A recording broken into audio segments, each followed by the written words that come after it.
আপনারা দেখছেন বাজেট 2025। আপনাদের সঙ্গে রয়েছে আমি অঙ্কুর। আজ কেন্দ্রীয় বাজেট পেশ। আমরা সরাসরি চলে যাব পার্লামেন্টে।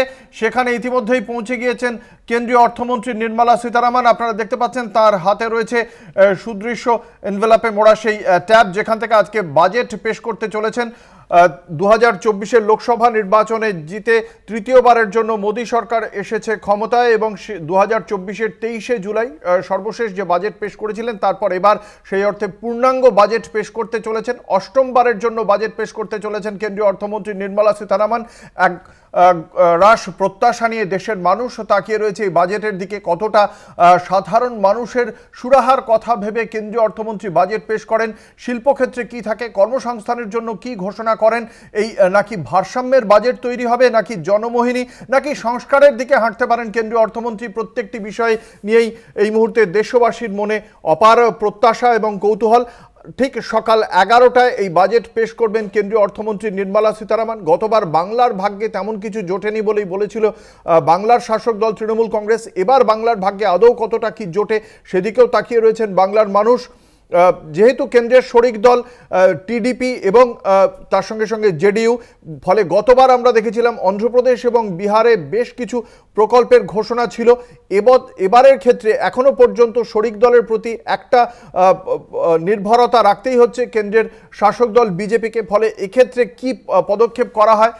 এই বছর যদি আমরা তাকাই তাহলে 5 তারিখ দিল্লি বিধানসভার নির্বাচন রয়েছে, আর বছরের শেষে নভেম্বর নাগাদ 243 আসনের বিহার বিধানসভার নির্বাচন। এছাড়া নির্বাচন নেই। ফলে রাজনৈতিক চাপ যে বিরাট কিছু বিজেপির ওপর আছে তেমনটা নয়। ফলে সেক্ষেত্রে সংস্কারের দিকে হাঁটার চেষ্টা আদৌ করবে কিনা বিজেপি সেদিকেও লক্ষ্য রয়েছে। আমরা এ নিয়েই চর্চা চলবে আমাদের বাজেট 2025-এর মঞ্চে। আমাদের সঙ্গে রয়েছেন বিশিষ্ট অতিথিরা। দর্শকদের সঙ্গে পরিচয় করিয়ে দেবো। আমাদের সঙ্গে রয়েছেন বিশিষ্ট অর্থনৈতিক বিশেষজ্ঞ, শিল্প বিশেষজ্ঞ সুপর্ণ মৈত্র রয়েছেন আমাদের সঙ্গে, এবং আমাদের সঙ্গে রয়েছেন রাজ্য বিজেপির মুখপাত্র দেবদাস চক্রবর্তী। আপনাদের দুজনকেই কলকাতা টিভির পক্ষ থেকে স্বাগত জানাই। আমি একদম প্রথমে আজকে যে বাজেট, সেই বাজেট নিয়ে অর্থনীতিবিদের কাছ থেকে জানতে চাইব তার কি প্রত্যাশা রয়েছে। কারণ একদিকে রাজনীতি, অন্যদিকে অর্থনীতি, তার মধ্যে ভারসাম্য, সাধারণ মানুষের প্রত্যাশা, সেখানেও একটা রাজনীতি জড়িয়ে। এবং এই মুহূর্তে আমরা জানি যে কংগ্রেস বলছে গুপ্ত ঋণ এবং আন্তর্জাতিক অর্থ ভাণ্ডার থেকেও বিপুল ঋণের বোঝা রয়েছে মোদী সরকারের মাথায়। ফলে সেক্ষেত্রে কতটা সংস্থান রয়েছে একটা সংস্কারের দিকে হাঁটার বা সাধারণ মানুষকে সুরাহা দেওয়ার, সেটাও গুরুত্বপূর্ণ প্রশ্ন। জানবো সুপর্ণ মৈত্রর কাছ থেকে। সুপর্ণদা। অঙ্কুর, প্রথমেই আপনাকে এবং কলকাতা টিভিকে ধন্যবাদ জানাই আমাকে এখানে আমন্ত্রণ জানানোর জন্য, এবং কলকাতা টিভির প্রত্যেক দর্শক তাদেরকেও সরস্বতী পুজোর প্রাক্কালে এবং এই বাজেট পুজোতে প্রত্যেককেই আমি তাদের আমন্ত্রণ জানাই। 1-2 হচ্ছে যে আপনি কতগুলো প্রশ্ন দিয়ে শুরু করেছেন। আমি মূলত একদম স্পেসিফিক্যালি বলতে চাই, সবথেকে বড় সমস্যা, সেটাকে 3 বার বলবো, সেটা হচ্ছে বেকারত্ব, বেকারত্ব এবং বেকারত্ব। 1। 2 হচ্ছে মূল্যবৃদ্ধি। বিশেষ করে যখন মূল্যবৃদ্ধির কথা বলছি তখন সেটা আমি অর্থনীতিবিদের দৃষ্টিভঙ্গি থেকে মূল্যবৃদ্ধিটাকে দেখার চেষ্টা করছি না। তার কারণ অর্থনীতিবিদরা এই মূল্যবৃদ্ধি মানে খাদ্যের মূল্যবৃদ্ধিটা বা মুদ্রাস্ফীতিটাকে কন্ট্রোল করা বা তাদের ব্যাকরণে নেই, কারণ সেটা সরকারের নিয়ন্ত্রণ করার একটা বিষয়বস্তু। যদিও আরবিআই খাদ্যের মুদ্রাস্ফীতিটা তাদের পলিসিতে তারা সবসময় ডিসাইড করেন। 2। 3 হচ্ছে অসাম্য বৃদ্ধি পাওয়া। 3। 4 হচ্ছে জলবায়ু পরিবর্তন, যেটা আমরা আলোচনা করি না কিন্তু সেটা ভীষণভাবে ইম্পর্টেন্ট। এবং দেশে বৃদ্ধি মানে ইকোনমিক গ্রোথের অ্যাবসেন্স, এটাই হচ্ছে মূলত 5টা ইস্যু। 1। সবথেকে বড় ইস্যু মধ্যবিত্ত মানুষ। ঠিক আছে, এখন মধ্যবিত্তকে কি করে ডিফাইন করা যায়, আজকে বোধহয় সেই আলোচনাটা এখন করার সময় নেই, সেটা সোশিওলজিক্যাল কনসেপ্ট কি ইকোনমিক্যাল কনসেপ্ট। কিন্তু যেটা সাধারণভাবে আমরা মধ্যবিত্ত বুঝি, তারাই কিন্তু ভারতবর্ষের অর্থনীতির চালিকা শক্তি, মধ্যবিত্ত এবং গরিব মানুষরা। সুতরাং যাদেরকে কেন্দ্রীয় সরকার ভেবেছিলেন যে যারা চালিকা শক্তি হবেন কর্পোরেটস বা শিল্পপতি, তাদের জায়গায় দেখা যাচ্ছে যে গরিব এবং বিশেষ করে মধ্যবিত্ত কিন্তু ভারতবর্ষের বোঝাটা পুরোটা টানছে। এবং মধ্যবিত্তর অবস্থাটা দিন দিন এতটাই খারাপ হয়ে দাঁড়িয়েছে যে তাদেরকে যদি কোনো রকমভাবে সুরাহা না দেওয়া যায় তাহলে তারা কিন্তু কোনো কিছু কেনাকাটার জায়গায় থাকবেন না, এবং তারা যদি কেনাকাটার জায়গায় না থাকেন তাহলে যে সংস্থাগুলো আজকে চাহিদা নেই বলে তারা সেই অজুহাত দেখাচ্ছেন তা আমরা তাদের হাত থেকে আরো শক্ত করছি। দুই, কিন্তু কতটা আমাদের অর্থমন্ত্রী আজকে কিছু করে উঠতে পারবেন?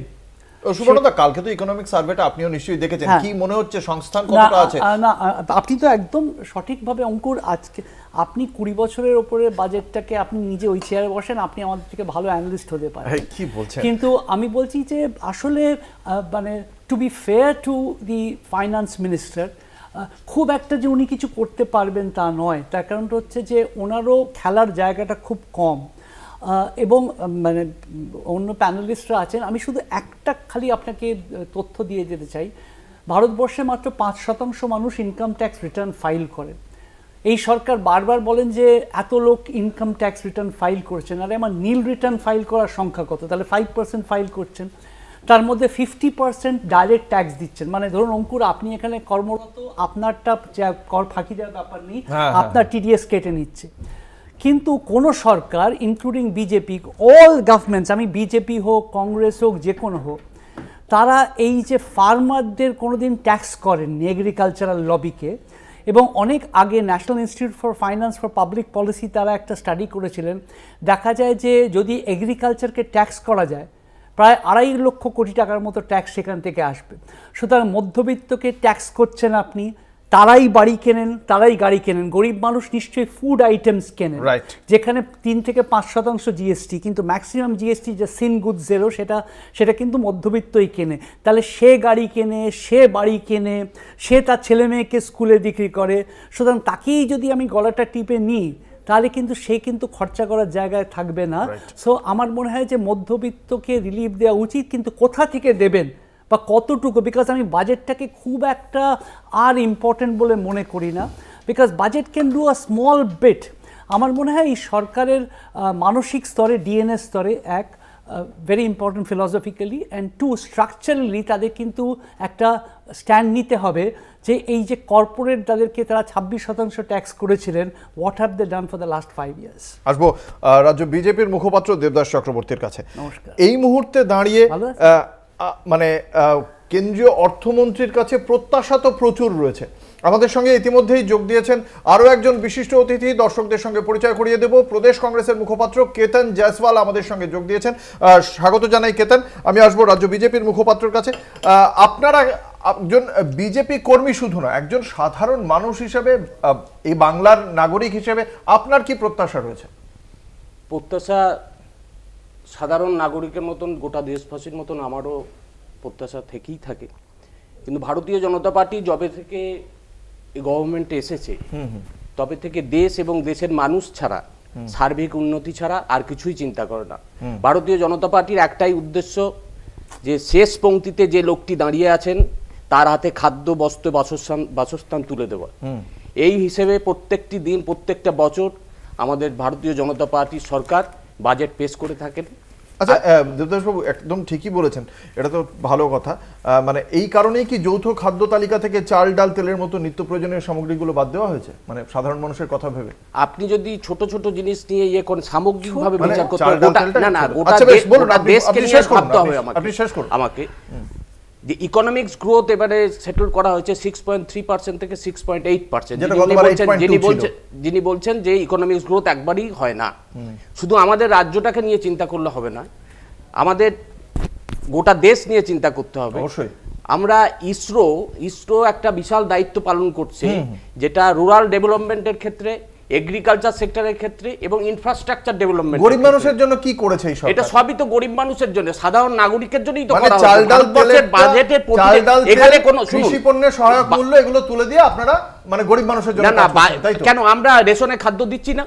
মানে এই রেশনে 80 কোটি মানুষকে খাদ্য দিচ্ছেন এবং এভাবেই তৃতীয় বৃহত্তম, শুধু 80 কোটি মানুষকে খাদ্য দিচ্ছে না, জনঔষধি প্রকল্পে প্রাইম মিনিস্টারের ওষুধের দোকান থেকে ওষুধ দেয়া হচ্ছে, মানে আপনারা বলছেন তৃতীয় বৃহত্তম অর্থনীতি এবং 80 কোটি মানুষকে বিনামূল্যে খাবার দিতে প্রয়োজন হচ্ছে। না, আপনি যদি আমার উপর বলতে থাকেন তাহলে আমি বলতে পারবো না। সরকারের প্রোগ্রাম দাবিটা করছেন, আমি সেই আমাদের দাবি সঠিক, এখানে আপনি প্রথমেই যেটা বললেন যে এখানে ভারতবর্ষে যে দুটি রাজ্য ছাড়া দিল্লি এবং বিহার ছাড়া কোনো রাজনৈতিক চাপ নেই। আমরা কখনোই সরকারে যখন থাকি এবং বাজেট পেশ করি এবং আমাদের কার্যকর্তারা যখন তার কার্যক্রম পেশ করে, কোনো রাজনৈতিক চাপের কথা মাথায় রেখে করে না, নীতিবোধ আর দায়িত্ববোধ থেকে প্রতিটি করে। আমাকে যেটা বলতে হবে যেটা হচ্ছে ইসরো এগ্রিকালচার, ইনফ্রাস্ট্রাকচার ডেভেলপমেন্ট এবং রুরাল ডেভেলপমেন্টের কাজে অগ্রণী ভূমিকা নিয়েছে, যাতে প্রতিটি মানুষের কাছে খাবার তুলে দেওয়া যায়, প্রতিটি মানুষকে সুরক্ষা দেওয়া যায়, প্রতিটি মানুষকে আবাস যোজনা আনা যায় এবং আমাদের যে ভারতবর্ষের যে গতি সোনালী চন্দ্র চতুর্ভুজ অটল বিহারী বাজপেয়ী প্রাক্তন প্রধানমন্ত্রী করে গেছে, তার গতিটা আরো ক্রমশ বৃদ্ধি পাওয়ার জন্য ইসরোকে দায়িত্ব দেওয়া হয়েছে। Effective implementation of the national education policy, তাহলে এডুকেশন পলিসি এখানে গরিব মধ্যবিত্ত বাজেটের মধ্যে নেই। আমরা যে নিউ এডুকেশন পলিসি এনে আনা হয়েছে সেই এডুকেশন পলিসিটিকে জোরদারভাবে প্রতিটি রাজ্যে আমরা ইমপ্লিমেন্টের ব্যবস্থা করছি। তথ্যটা জানিয়ে রাখি, 61% ইউজিসির বাজেট বরাদ্দ কমিয়ে দেওয়া হয়েছে। এবার বলুন এডুকেশন পলিসিতে কি করছেন, মানে নতুন এডুকেশন নিয়ে কি ভাবছেন? এরপর যেটা হচ্ছে যে এই বিষয়ে কি আলোকপাত করবেন? আসবো, পরে আসবো। আমি পরপর এই মুহূর্তে ঠিক মনে পড়ছে না।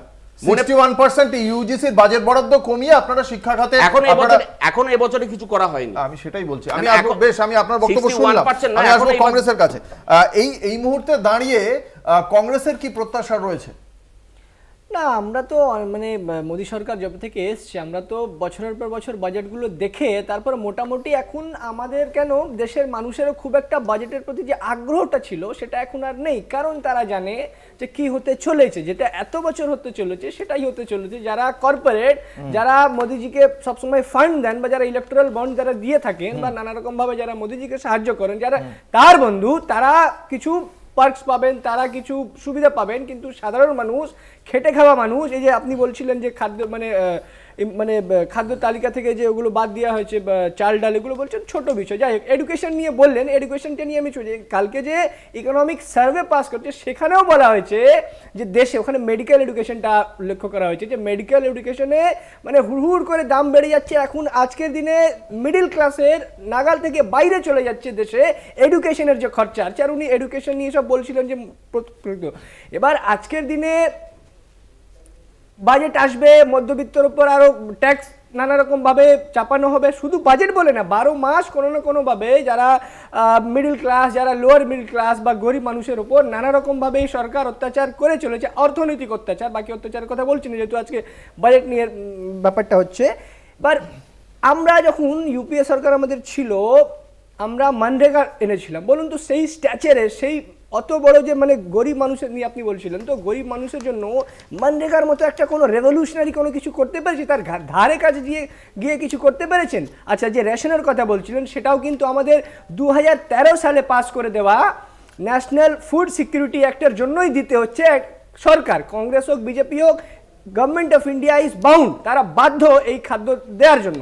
এটা বিজেপি নিজের কৃতিত্ব দেখাচ্ছে, কিন্তু না, হ্যাঁ তার মধ্যে যদি আপনারা বরাদ্দ বাড়াতে পারতেন, সামগ্রী যদি বাড়াতে পারতেন, কিছুই করেননি। যেগুলো আমরা দিয়েছিলাম সেগুলোই চালাতে পেরেছেন। তবুও 100 দিনের কাজকে কত খিল্লি করেছিলেন প্রধানমন্ত্রী পার্লামেন্টে দাঁড়িয়ে, যে এটা নাকি monument of the disaster of the Congress. কিন্তু আজকের দিনে আমরা দেখব, যখন ওই কোভিডের সময় যখন অর্থনীতি একেবারে মাইনাস গ্রোথে ছিল, তখন কিন্তু এই প্রকল্পগুলো কংগ্রেসের, যে খাদ্য সুরক্ষা প্রকল্প, এই যে 100 দিনের কাজ, ন্যাশনাল হেলথ মিশন, এগুলো করার জন্য এগুলোই দেশটা বাঁচিয়েছে। আমি আসবো সুপর্ণদার কাছে। সুপর্ণদা, একটা বিষয় আপনার কাছ থেকে প্রথমত ক্ল্যারিফাই করতে চাইবো, আপনার মূল্যায়নটা জানতে চাইবো। ইকোনমিক সার্ভেতে বলা হচ্ছে ভারতবর্ষের অর্থনীতি একটা পোক্ত ভিতের ওপর দাঁড়িয়ে, এবং রাষ্ট্রপতি দ্রৌপদী মুর্মু গতকাল বলেছেন তৃতীয় বৃহত্তম অর্থনীতির দিকে আমরা সঠিকভাবেই এগিয়ে চলেছি। এই যে দুটো বক্তব্য, এই বক্তব্যটা আপনি কিভাবে বিশ্লেষণ করবেন, কতটা যৌক্তিকতা রয়েছে? দেখুন অঙ্কুর, আমি জানতাম যে আপনি আমাকে ভালোবাসেন, শ্রদ্ধা করেন। আমি না ঠিক সোনিয়া গান্ধী বা প্রিয়াঙ্কা গান্ধীর অবস্থায় পড়তে চাই না, কোনো কন্ট্রোভার্সিতে চাই না, যে রাষ্ট্রপতিকে নিয়ে কোনো টিপ্পণী আমি করতে চাই না, এক। কিন্তু দুই হচ্ছে, আপনি যদি যখন যে কোনো রাষ্ট্রপতি বা যে কোনো গভর্নরই তো তার সরকার বলেই সেটাকে অ্যাড্রেস করেন, তাহলে সেই সরকার কি বলেছেন আমি সেই জায়গায় যদি একটু বলার, আপনার অনুমতি নিয়ে বলার চেষ্টা করি।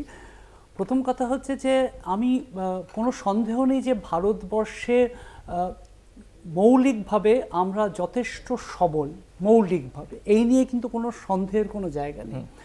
এবং আজকে ভারতবর্ষে যদি সবথেকে বড় যেটা শক্তি হতে পারে বলে মনে করি, সেটা হচ্ছে ভারতবর্ষ হচ্ছে পৃথিবীর কনিষ্ঠতম রাজ্য, যেখানে ভারতবর্ষের মিন এজ হচ্ছে 29.5 ইয়ার্স, এবং এই অ্যাডভান্টেজটা থাকবে 2030 অবধি, মানে ডেমোগ্রাফিক ডিভিডেন্ড হতে পারে। আমরা টেকনোলজির সাথে করে ভারতবর্ষ এগোতে পারে, সুতরাং ফান্ডামেন্টালস আর ইন প্লেস। এক। দুই হচ্ছে যে ভারতবর্ষ এতগুলো ফান্ডামেন্টাল থাকা সত্ত্বেও কি আমরা সঠিকভাবে আমরা ভাবতে পেরেছি, আমরা এখন সেই মৌলিক জায়গায় আলোচনার বিষয় বলছি। এখন যদি দেখি যে আজকে প্রাইম মিনিস্টার মোদি এবং আজকে ডক্টর নির্মলা সীতারামন, আমাদের রেসপেক্টেড অনারেবল ফাইন্যান্স মিনিস্টার, তিনি আজকে একটা নজির গড়তে যাচ্ছেন।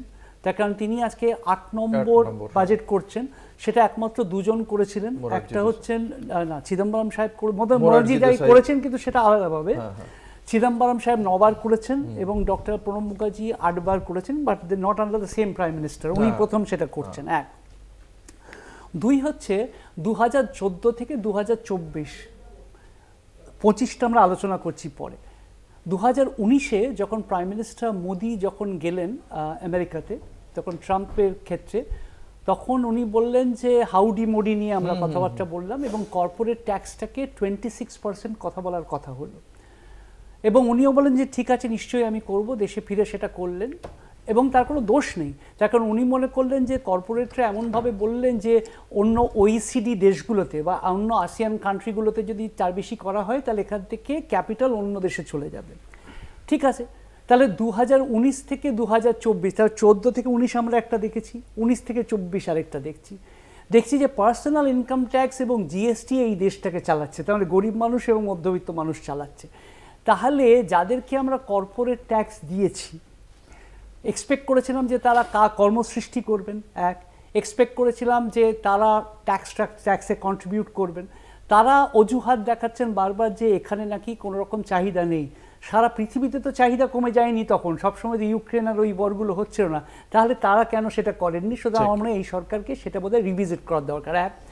আরেকটা হচ্ছে আমি ভাই কেতনের সাথে একমত, যে কেতন যখন মানরেগা নিয়ে কথা বলছিলেন আমি একমত, এবং মানরেগাটা হচ্ছে সংসদে, এটা হচ্ছে কিন্তু এটা পাস করা আইন, ঠিক আছে, সেখানে 100 দিনের কাজ পেতেই হবে।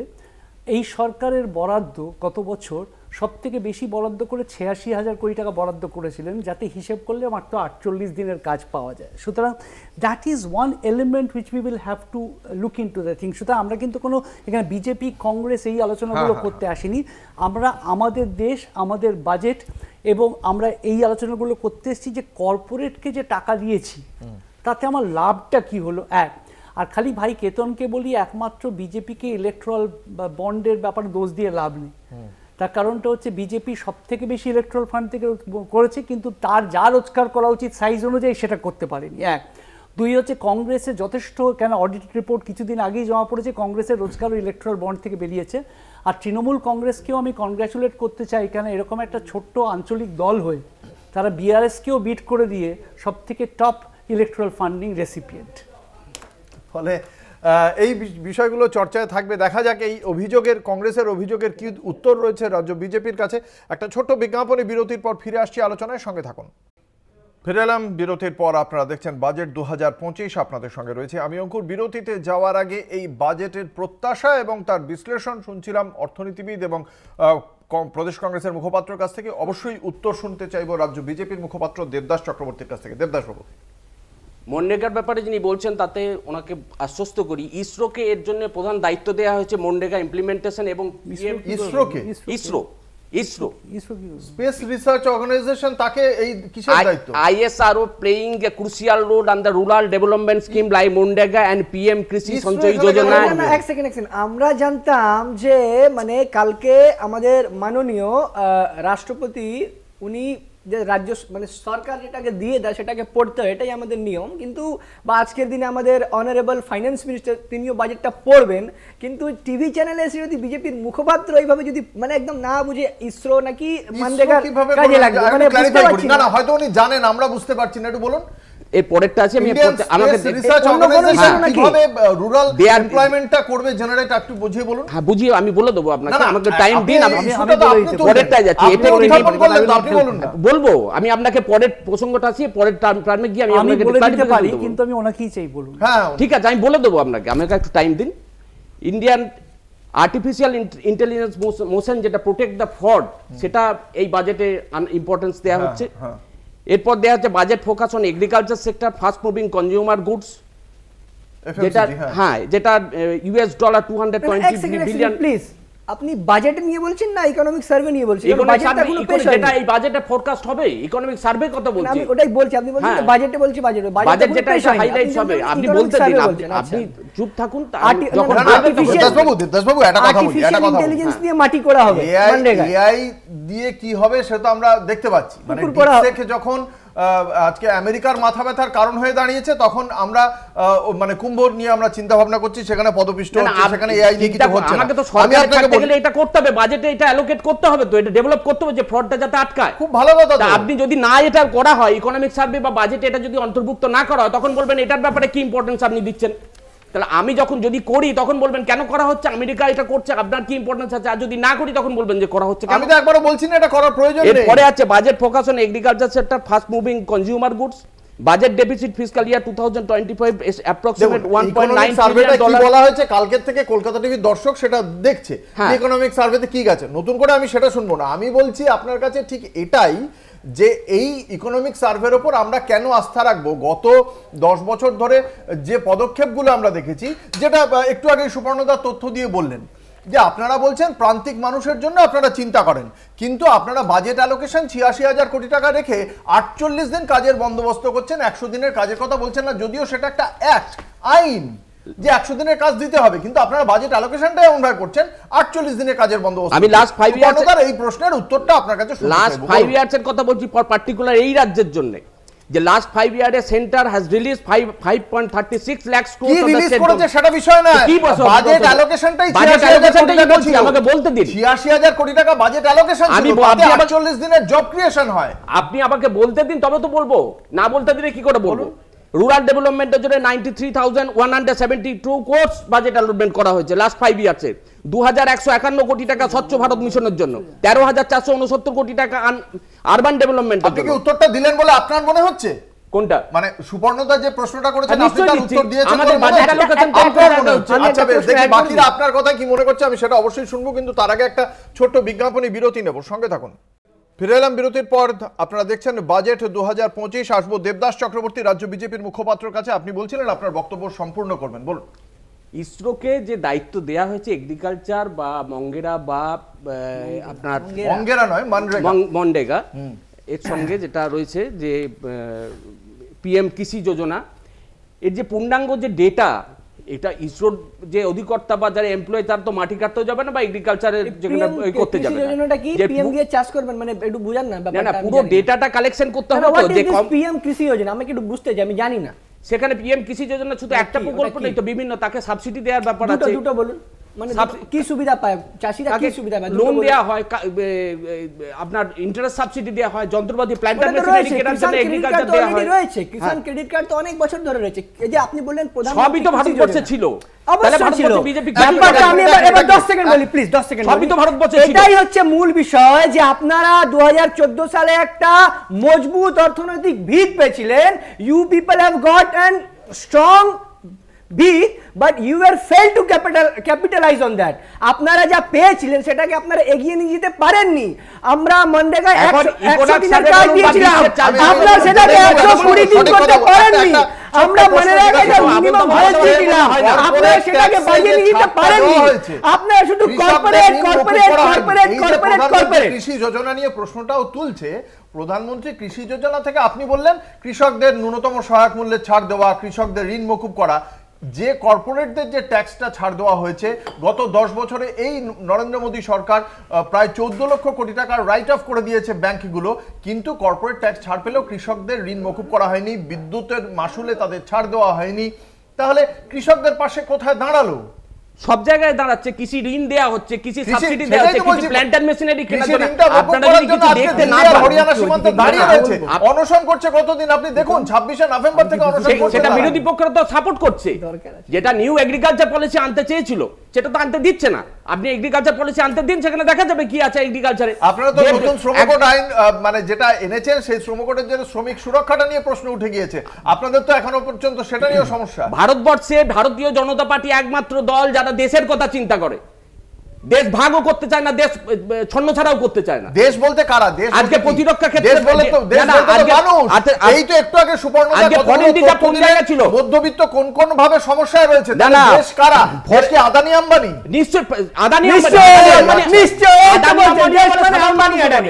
গুজরাটের বাইরে দেশ নেই। ছাড়া কি দেশ চলবে? না দেশের সাধারণ মানুষ ছাড়া কর্পোরেটের স্বার্থ দেখা হচ্ছে। কেতান কিভাবে দেখছেন? প্রত্যেকটা লোকের স্বার্থ দেখা হচ্ছে, এগুলো চাপিয়ে দেওয়া হচ্ছে কথাবার্তা। এই যে বিজেপি মুখপাত্র এইমাত্রই বললেন যে দেশ মানে যে আপনি প্রশ্ন করলেন যে শুধু আম্বানি না, নিশ্চয়ই ব্যাপারটা হচ্ছে এটা তো আমরা দেখতে পাচ্ছি প্রত্যেকটা গভর্নমেন্টের পলিসি, প্রত্যেকটা গভর্নমেন্টের বাজেট আর প্রত্যেকটা 12 মাসে যে গভর্নমেন্টটা চলে সেখানে প্রতিনিয়ত আমরা দেখতে পাচ্ছি যে কিভাবে সাধারণ পাবলিক থেকে চুষে নিয়ে কর্পোরেটদের দিতে হবে। এটা তো আমরা দেখছি, take from the lower middle class and poor and give it to the corporate. আজকে আপনি বলুন যে কৃষি আইন নিয়ে কথা বলছিলেন, আমি স্পষ্ট সোজা প্রশ্ন সোজা উত্তর এক্সপেক্ট করব যে আপনারা যদি মনে করছিলেন যে ওই 3টে কৃষক কালা কানুন যেটা আমরা বলে থাকি, চাষিরা বলেছিলেন ওখানে ধর্ণা দিয়ে জয়রাম রমেশ, কংগ্রেসের সম্পাদক জয়রাম রমেশ কি বলছেন শুনবো।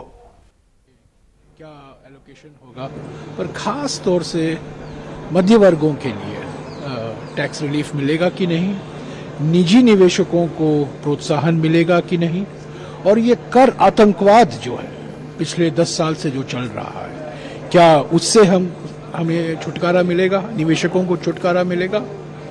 और सबसे बड़ी बात हमने पहले से ही मांग की है, जीएसटी में मूलभूत सुधार की जरूरत है। मोदी 3.0 दुनिया भर में चर्चा हो रही है, पर जीएसटी 2.0 कब आएगा? আমি আসবো কেতানের কাছে, ফিরে আসবো। কেতান, যে বক্তব্য রাখছিলে তুমি। ঠিকই আমরা যে কথা বলছিলাম যে ওই যে মানে আমি যে ওয়ার্ডটা ইউজ করেছিলাম ওটা ফাইন্যান্সিয়াল অত্যাচার বা অর্থনৈতিক অত্যাচার। আমাদের মাননীয় জয়রাম রমেশজি বললেন ট্যাক্স টেররিজম, একই কথা। তো যেটা ট্যাক্সেশন চলছে জিএসটির ক্ষেত্রে দেখুন না আপনি 18%, 28%, তো জিএসটির আমরা একটা সিম্পলিফিকেশন, সব থেকে বড় একটা হচ্ছে তার একটা রিজনেবল একটা রেট করা হোক, কমানো হোক। এছাড়া সিম্পলিফিকেশন মানে যারা জিএসটি ফাইল করেন তাদেরও খুব মানে যারা বিজনেসম্যান তারাও খুব এটা নিয়ে খুব একটা তারা মানে ইজিলি তারা করতে পারেন না। ব্যাপারটা হচ্ছে আপনি বেশি বেশি ট্যাক্স নিলেই যে রেভিনিউ বেশি হবে এরকম কোনো থিওরি নেই। আপনি বরঞ্চ আপনি যদি ট্যাক্সটা কম নেন তাহলে বেশি লোকেরা ট্যাক্স দিতে ইচ্ছুক হবে, যারা ওই যে ট্যাক্স চুরি করার যে টেন্ডেন্সি সেটা কমবে। আর তো আলটিমেটলি আপনারা যদি ঠিকঠাকভাবে ম্যানেজটা করেন, যদি সিম্পলিফাইড ভাবে ট্যাক্স একটা প্রসেস থাকে, তাহলে আপনারা ট্যাক্সের কম রেট নিয়েও রেভিনিউ বেশি জেনারেট করতে পারেন। আমি আসবো, আমাদের সঙ্গে রয়েছেন আমাদের পলিটিক্যাল এডিটর আশিস চট্টোপাধ্যায়। আশিস দা, যেটা আপনার কাছে জানতে চাইবো, আজকে কেন্দ্রীয় অর্থমন্ত্রী নির্মলা সীতারামনের হাতে কি আছে? মানে তিনি সংস্কার, ভারসাম্য, জনমোহিনী, কোন ধরনের বাজেট পেশ করার সম্ভাবনা এই মুহূর্তে দাঁড়িয়ে দেখতে পাচ্ছেন? দেখো, লোকসভা নির্বাচন সবেমাত্র হয়েছে, সুতরাং জনমোহিনী বাজেট পেশ করবার খুব বড় প্রয়োজন এই মুহূর্তে কেন্দ্রের সরকারের নেই।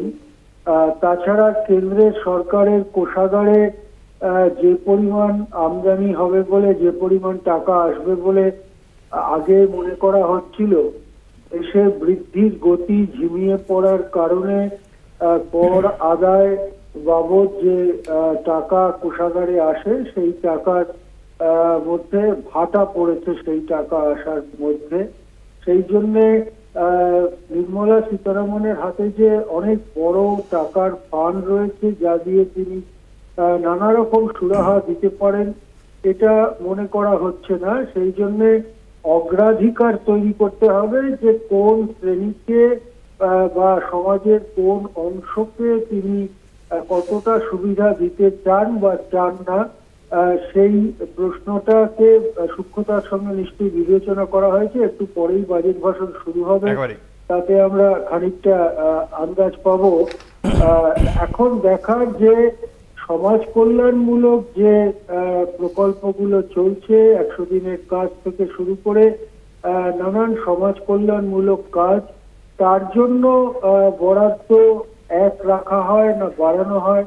দেখার আছে যে কর্মহীনতা কমিয়ে আনতে, বেকারি কমিয়ে আনতে কোনো পদক্ষেপ নেওয়া হয় কিনা, বা কর্মহীনদের কোনো সহায়তা প্রকল্প চালু করা হয় কিনা। দেখার আছে দারিদ্র দূরীকরণে নতুন কোনো প্রকল্প গ্রহণ করা হয় কিনা। নারীদের জন্য এর আগে একটা প্রোগ্রামের কথা বলা হয়েছিল লাখপতি দিদি, সেটা সত্যিকারেই কি সাফল্য মিলেছে বা তার থেকে কতটুকু স্বনির্ভরতা মিলেছে দেশের মহিলাদের, তার বিশ্লেষণ এবং আগামী দিনে এটা নিয়ে কি করা হবে সেই প্রশ্নটাও আমাদের সামনে থাকছে। হ্যাঁ, ধন্যবাদ। আমাদের সঙ্গে ছিলেন আমাদের পলিটিক্যাল এডিটর আশিস চট্টোপাধ্যায়।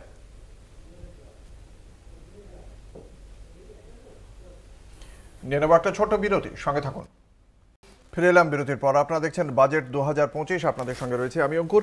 যে বিষয়গুলি নিয়ে চর্চা চলছিল, সাধারণ মানুষের কাছে যেমন বারংবার আমরা এর আগে MGNREGA বা 100 দিনের কাজের যে খতিয়ান তুলে ধরেছেন সুপর্ণ মৈত্র, তার পাশাপাশি আমরা দেখেছি শিক্ষা নিয়ে কথা উঠেছে। আমি স্বাস্থ্যের বিষয়েও বারংবার দাবি করা হয়, এই আয়ুষ্মান ভারত নিয়ে দাবি করে কেন্দ্রের মোদী সরকার। আমি সেই বিষয়ে সুপর্ণদার কাছ থেকে একটু জানতে চাইব তার কি মূল্যায়ন। সুপর্ণদা, আমরা গত বৃহস্পতিবার দেখলাম IRDA এর পক্ষ থেকে ঘোষণা করা হলো যে প্রবীণ নাগরিকদের যে স্বাস্থ্য বীমা সেখানে 10%-এর বেশি বাড়াতে পারবে না প্রিমিয়াম। তো একজন প্রবীণ নাগরিক যার পেনশন ছাড়া যার আর কোনো আয়ের কোনো সংস্থান নেই, তারকে 10%-এর বেশি, মানে যদি 9% বাড়ানো হয় নো প্রবলেম, প্রতি বছর সে 9% হারে তো তার পেনশনটা বাড়ছে না। তাহলে এই যে এটা চাপিয়ে দেওয়া, এটা কি মানে একটা পেনশনভোগী মানুষের ওপর চাপ বাড়াচ্ছে না? অঙ্কুর, আমি একটু অন্যভাবে প্রশ্ন করি। অঙ্কুর, আপনি যখন অবসর নেবেন আপনার কি কোনো পেনশন থাকবে? না, থাকবে না। তো না, তাহলে শুধুমাত্র যারা পেনশন পাচ্ছেন তাও তো তাদের পেনশন আছে। আপনি এই ভারতবর্ষে সেই মানুষগুলোর কথা কেন ভাবছেন না যাদের বয়স 60 হবে কিন্তু পেনশন থাকবে? রাইট। তাহলে তাদেরকে নিয়ে একটু আলোচনা করুন। অবশ্যই। তাহলে পেনশনওয়ালা 60 বছরটা বাদ দিয়ে যার রোজগার নেই, পেনশনহীন, সামাজিক সুরক্ষাহীন ভারতবর্ষের কথা বলুন, অবশ্যই, যেখানে মানুষের পেনশন নেই। 1, 2 হচ্ছে অলরেডি পণ্য পরিষেবা কাউন্সিল বা GST কাউন্সিল সেটা নিয়ে আলোচনা করছে। আমার প্রশ্নটা হচ্ছে প্রত্যেক বছর 2014 থেকে 2024, এবং আমি দেবদাসবাবুর সাথে একমত, নিশ্চয়ই জনৌষধি ব্যবস্থা হয়েছে এবং তারা চেষ্টাও করছেন, কিন্তু ডাক্তারদের অভ্যেস বদলাচ্ছে না, সেই জন্য বোধহয় তারা এখনও ব্র্যান্ডেড মেডিসিনগুলো লিখে যাচ্ছেন, জেনারিক মেডিসিনটা লিখছেন না। কিন্তু তা সত্ত্বেও জেনারিক মেডিসিনের সবসময় দেখা যাচ্ছে যে তার উপকারিতা মাঝে মাঝে পাওয়া যায় না বলে লোকে আবার কিন্তু সেই ব্র্যান্ডেড মেডিসিনে যাচ্ছে।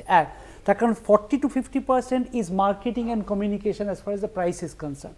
তাহলে দেখা যাচ্ছে যে 14% করে প্রত্যেকবার ওষুধের দাম বাড়ছে, এবং কি করে দামটা বাড়াচ্ছে, একটা স্ট্রিপের দাম 75 পয়সা বাড়ালো, যে একটা সাইলেন্ট কিলার বা ডায়াবেটিস বা রোগী সে কতটা মেডিসিনে তার কত যাচ্ছে।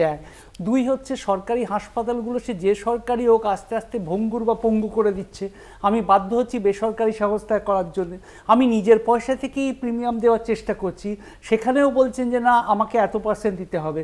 তার মানে এর থেকে আপনি একটা কাজ করুন না, আপনি আমাদের সকলকেই ফাঁসি কাটে ঝুলিয়ে দিন, রাইট? তার কারণটা হচ্ছে আমরা ভুলভাবে এই দেশে জন্মে গেছি, আমাদের জন্মানোটাই বোধহয় এই দেশে দোষ হয়েছে যে আমরা এখানে জন্মেছি, আরও বেশি কেন বেঁচে থাকবো আমরা, ঠিক আছে? তো তারপরে আমাদের ট্যাক্স দেবো, ট্যাক্স দিয়ে প্রশ্ন করা যাবে না, ঠিক আছে? কোনো কিছুই আমাদের অধিকার নেই। সুতরাং এইগুলো হচ্ছে একটা ফিলসফিক্যাল, আমি প্রথমে বারবার বলছিলাম যে বাজেট শুধু একটা is not a statement of accounts, it is also a question of the philosophy of the government that is in পাওয়ার। আমার মনে হয় যে এটা GST কাউন্সিল যদিও আলোচনা করছেন, এবং আমার উচিত যে প্রত্যেকটা রাজনৈতিক দল এই বিষয়ে কিন্তু সহমত হওয়া উচিত যে মানুষকে বেসিক জায়গাগুলোতে তারা রিলিফ দেবে। কি বলবেন? আমি ওনার কথাতে যাব। তার আগে উনি পেনশনের কথা বলছেন যে 60 বছর বয়সের পর যেটা হবে আর কি, অটল পেনশন যোজনা সেন্ট্রাল গভর্নমেন্ট স্টার্ট করেছে, সাধারণ নাগরিকদের জন্য মিনিমাম পয়সায় LIC প্রিমিয়াম স্টার্ট করেছে। দ্বিতীয় কথা হচ্ছে রেসপন্সিবিলিটি শুধুমাত্র ভারতীয় জনতা পার্টি নয়, ভারতীয় জনতা পার্টি 2014 থেকে আসছে।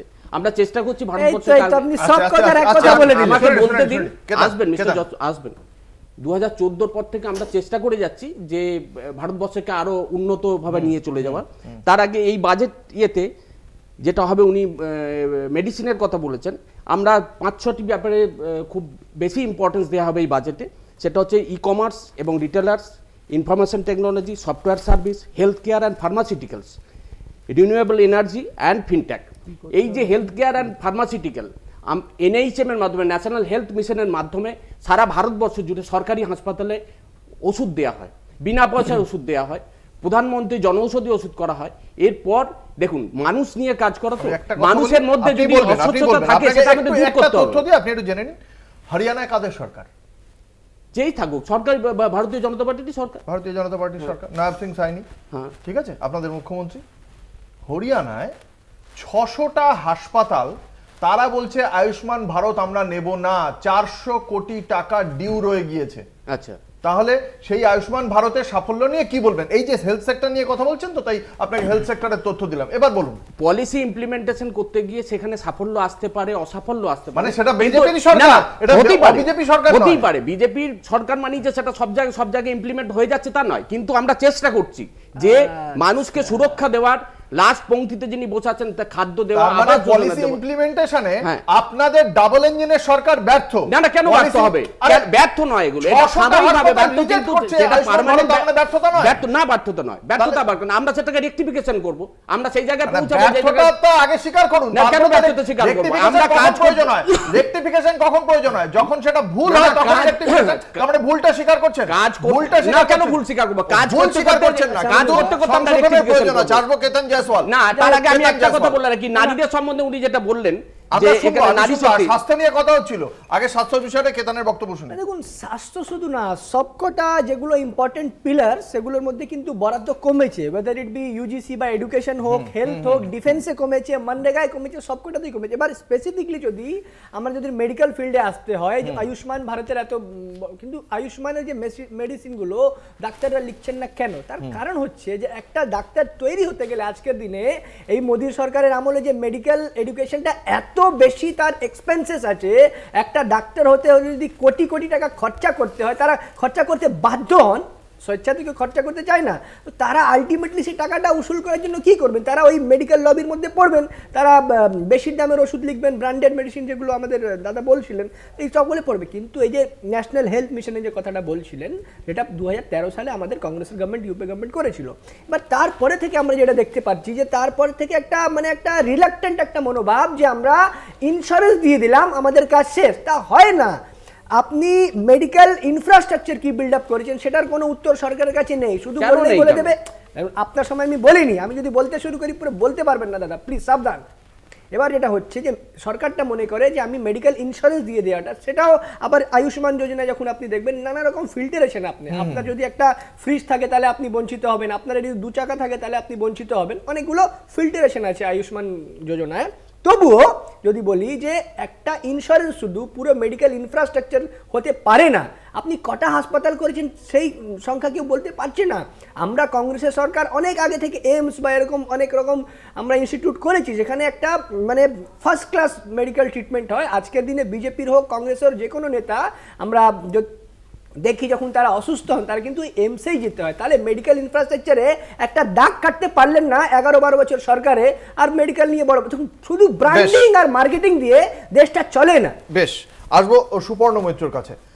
তো পক্ষে বিপক্ষে অনেক যুক্তি আমরা শুনলাম, কিন্তু এই মুহূর্তে দাঁড়িয়ে আমরা শেষবার একবার অর্থনীতিবিদের কাছ থেকে জানতে চাইবো যে আয় তো বাড়ানোর একটা বিষয় রয়েছে, আয় না থাকলে সরকার, আয় না থাকলে সরকার খরচ করবে কি করে? সরকার যদি পরিকাঠামো খাতে বা মূলধনী খাতে যদি খরচ না করতে পারে, তাহলে সেক্ষেত্রে কর্মসংস্থানের জায়গাটা হবে না।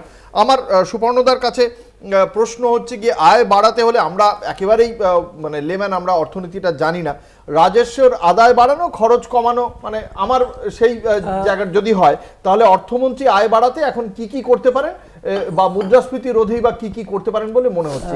দেখুন, প্রথম কথা হচ্ছে এই সরকারকে আমি কনগ্রাচুলেট করতে চাই। তার কারণটা হচ্ছে তাদের যে ফিসকাল ম্যানেজমেন্টের জায়গাটা তারা যথেষ্ট ভালোভাবে করার চেষ্টা করেছেন, এবং সেটাই তারা আজকে বড় বড় করে নিশ্চয়ই বলবেন যে তারা রাজস্ব ঘাটতি বা ফিসকাল ডেফিসিটটা 4.5% অফ জিডিপি করেছেন। কিন্তু ব্যাপারটা হচ্ছে ওইটা রাখতে গিয়ে কি তারা এসেনশিয়াল খরচাগুলো করেননি, এটা একটা প্রশ্ন থাকবে। 1, 2 হচ্ছে বারবার যেটা প্রশ্ন আসবে, এবং প্রাইম মিনিস্টার মোদিও অলমোস্ট একটা সোশ্যালিস্ট ফর্ম অফ গভর্নমেন্টই চালাচ্ছেন, তাকে 80 কোটি মানুষের জন্য রেশন দেওয়া, তার কারণ উনি বুঝে গেছেন এই কর্পোরেটগুলোকে দিয়ে কিছু হবে না। সুতরাং আজকে প্রাইভেট ইনভেস্টরদেরকে কিন্তু তারা যতক্ষণ না ইনভেস্ট করছেন, আপনি পাবলিক ইনভেস্টমেন্টের ওপরে কিন্তু খালি জব ক্রিয়েশন বা এর ওপরে নির্ভর করে থাকতে পারবেন না। সুতরাং প্রাইভেট ইনভেস্টরদের করতে হবে। প্রাইভেট ইনভেস্টররা কেন করছেন না? হয়তো সরকার, দেবদাসবাবুর জায়গায় যদি আমি থাকতাম, তাহলে দেবদাসবাবু হয়তো বলতেন, যেটা সরকার বলে থাকছে, যে আমি তো 4টে জিনিস করেছি, আমি ব্যাড ব্যাংক, মানে আমি একটা ব্যাড ব্যাংক তৈরি করেছি। আচ্ছা, ওয়েভিং আর রাইটিং অফ কিন্তু ডিফারেন্ট, ঠিক আছে? সুতরাং তারা 14,000 কোটি টাকা রাইট অফ করেছেন, ওয়েভ করেননি। রাইট অফ মানে হচ্ছে তার এগেনস্টে লিগাল প্রসিডিংটা চলতে পারে। হ্যাঁ, তো তাহলে সরকার বলতে পারেন যে আমি সেটাকে রাইট অফ করেছি, 1। 2 হচ্ছে আমি সাবসিডি দিয়েছি, 2। 3 হচ্ছে আমি প্রোটেকশন দিচ্ছি, আমি ইম্পোর্টস বাইরে থেকে আনতে দিচ্ছি না। 4র্থ হচ্ছে আমি কর্পোরেট ট্যাক্স কমেছি, তা সত্ত্বেও কেন হচ্ছে না? হচ্ছে না 3টে কারণে। একটা হচ্ছে ভারতবর্ষের এই সরকারের মানসিকতা হচ্ছে 4-5টা ফেভারিট ছেলে বা ন্যাশনাল চ্যাম্পিয়ন তৈরি করার ইচ্ছে, ঠিক আছে? সুতরাং সকলের জন্যই একটা ইকুয়াল লেভেল প্লেইং ফিল্ড দিতে হবে, নাহলে কিন্তু বাইরের লোক যদি জেনেই যায় যে অঙ্কুরই ফার্স্ট হবে, তাহলে কিন্তু আর সুপর্ণ মৈত্র সেই পরীক্ষাটা দেবে না। যদি জানে যে ভাই অঙ্কুর ভট্টাচার্য বারবার ফার্স্ট হবে, তাহলে কেতান জয়সওয়াল আর দেবদাসবাবু সেই পরীক্ষাটা দেবেন না। কিন্তু আমরা যদি মনে করি, কেতানবাবু ও দেবদাসবাবু যদি মনে করেন অঙ্কুর ছাড়াও আমরা ফার্স্ট হতে পারি, আমরা সেই পরীক্ষার জন্য প্রস্তুতি নিতে পারি। 1। 2 হচ্ছে যে এই যে ওয়েপনাইজেশন বিভিন্ন স্টেট চালায়, কোনো এজেন্সিকে তার পেছনে ছেড়ে দেওয়া হবে কিছু, সেটা কালকে ইকোনমিক সার্ভেতে বলা হয়েছে যে এখন থেকে ধরেই নেওয়া হয় ফ্রেঞ্চ লর মতো you are guilty till you are proven innocent. এখন সেটা ওরা বদলানোর চেষ্টা করবেন যে you are innocent till you are proven guilty. 2 শুধু, এবং এই যে রিগ্রেসিভ ট্যাক্সেশন পলিসি যার এগেনস্টে প্রণব মুখার্জিও লড়াই করতে হয়েছিল, যে এখানে কোনো নীতি স্থায়িত্ব কিছু নেই। তামিলনাড়ু কিন্তু দারুণভাবে একটা মডেল ফলো করে, সেই জন্য তামিলনাড়ু কিন্তু অনেক ইনভেস্টমেন্ট অ্যাট্রাক্ট করতে পেরেছে।